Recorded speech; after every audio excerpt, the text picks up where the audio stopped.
Hi friends, welcome back to Vardhini's kitchen. ఈరోజు మనం మోమోస్ని ఎలా ప్రిపేర్ చేసుకోవాలో చూద్దామండి. పిల్లల దగ్గర నుంచి పెద్దల వరకు ఇష్టపడే ఈ మోమోస్ని ఇంట్లోనే ఈజీగా ప్రిపేర్ చేసుకోవచ్చు. ఫ్రైడ్ మోమోస్ అలాగే స్టీమ్డ్ మోమోస్ని నేను ఈరోజు చూపించబోతున్నాను. ఇంట్లోనే ఈజీగా ఎలా చేసుకోవాలో ఈరోజు చూద్దాం. దానికోసం ముందుగా ఒక బౌల్ తీసుకొని 1 కప్పు మైదాని తీసుకోవాలి. రుచికి సరిపడా సాల్ట్ని తీసుకోవాలి. వీటిని ఒక్కొక్కసారి మిక్స్ చేసుకొని కొంచెం కొంచెంగా వాటర్ని యాడ్ చేసుకుంటూ మన చపాతీ పిండిలాగా ప్రిపేర్ చేసుకోవాలి.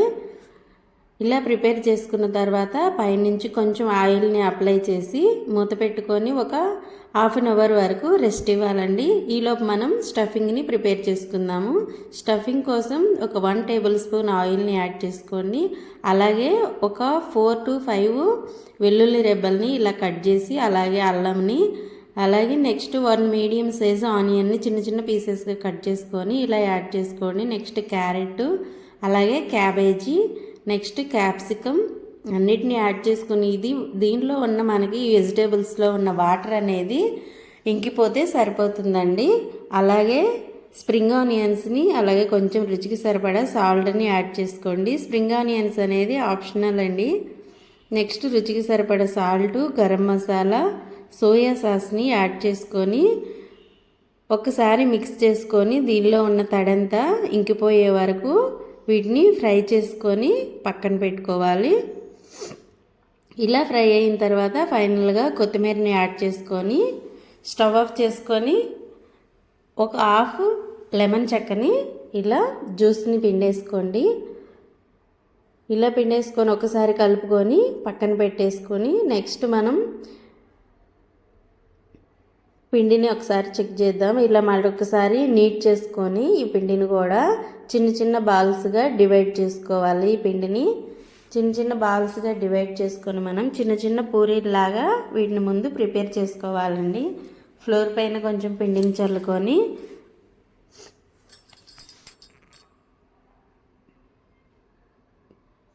ఇలా చిన్న చిన్న పూరీలాగా ప్రిపేర్ చేసుకోండి.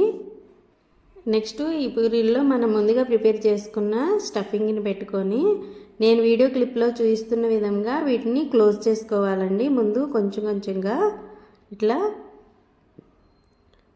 ఒక దగ్గరికి మనం ఈ పిండినంతా తీసుకొచ్చుకొని ఇలా ఒక మూటలాగా మనం దీన్ని ప్రిపేర్ చేసుకోవాలి. ఇది మోమోస్ షేప్ వచ్చేలాగా చేసుకోవడం అండి. ఈ వీడియో క్లిప్లో చూపిస్తున్న విధంగా మీరైతే మోమోస్ షేపు ఇవ్వచ్చు ఈజీగా.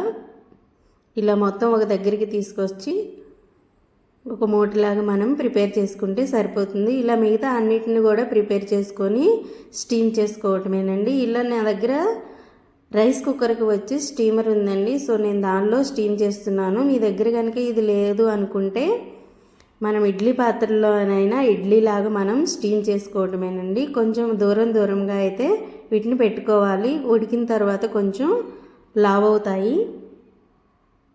సో ఇలా ప్రిపేర్ చేసుకున్న వాటిని మనం వాటర్ రోలింగ్ బాయిల్ అయిన తర్వాత ఈ స్టీమర్ని పెట్టుకొని స్టీమ్ చేసుకోవాలి. 10 minutes వరకు వీటిని స్టీమ్ చేసుకోవాలండి. దీనిలో అయినా లేదంటే మీరు ఇడ్లీ పాత్రలోనైనా డైరెక్ట్గా మనం ఇడ్లీలు ఎలా అయితే ప్రిపేర్ చేసుకుంటామో అలాగా వాటర్ని యాడ్ చేసుకొని స్టీమ్ చేసుకోవాలి. ఇలా 10 minutes స్టీమ్ అయిన తర్వాత చూపిస్తున్నాను. చూడండి ఎంత చక్కగా మోమోస్ ప్రిపేర్ అయ్యాయో.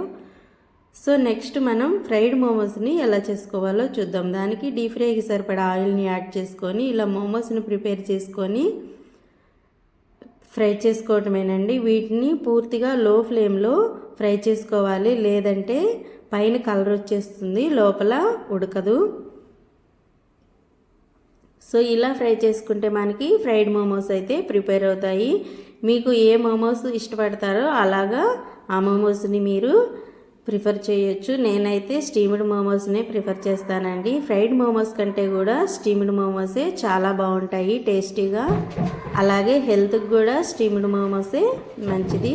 సో ఇంతే ఫ్రెండ్స్, ఎంతో ఈజీగా టేస్టీగా మనం ఇంట్లోనే ఫ్రైడ్ మోమోస్ని అలాగే స్టీమ్డ్ మోమోస్ని మనం ప్రిపేర్ చేసుకోవచ్చు.